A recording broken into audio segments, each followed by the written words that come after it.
मेरे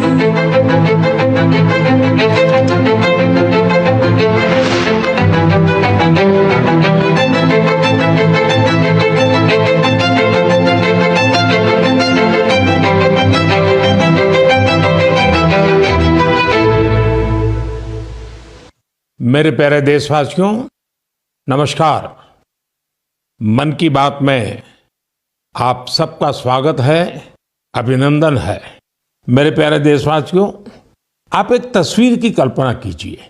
सुबह की धूप पहाड़ियों को छू रही है, धीरे धीरे उजाला मैदानों की ओर बढ़ रहा है और उसी रोशनी के साथ बढ़ रही है फुटबॉल प्रेमियों की टोली।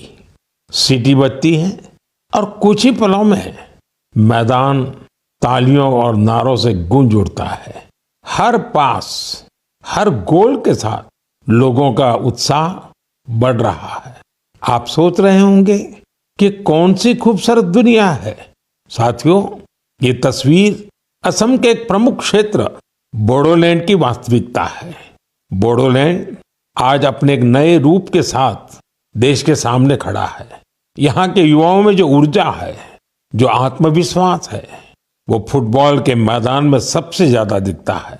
बोडो टेरिटोरियल एरिया में बोडोलैंड कैंप कप का आयोजन हो रहा है। ये सिर्फ एक टूर्नामेंट नहीं है, ये एकता और उम्मीद का उत्सव बन गया है। 3,700 से ज्यादा टीमें, करीब 70,000 खिलाड़ी और उनमें भी बड़ी संख्या में हमारी बेटियों की भागीदारी। ये आंकड़े बोडोलैंड में बड़े बदलाव की गाथा सुना रहे हैं।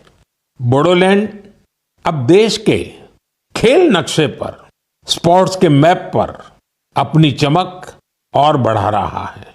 साथियों, एक समय था जब संघर्ष ही यहाँ की पहचान थी।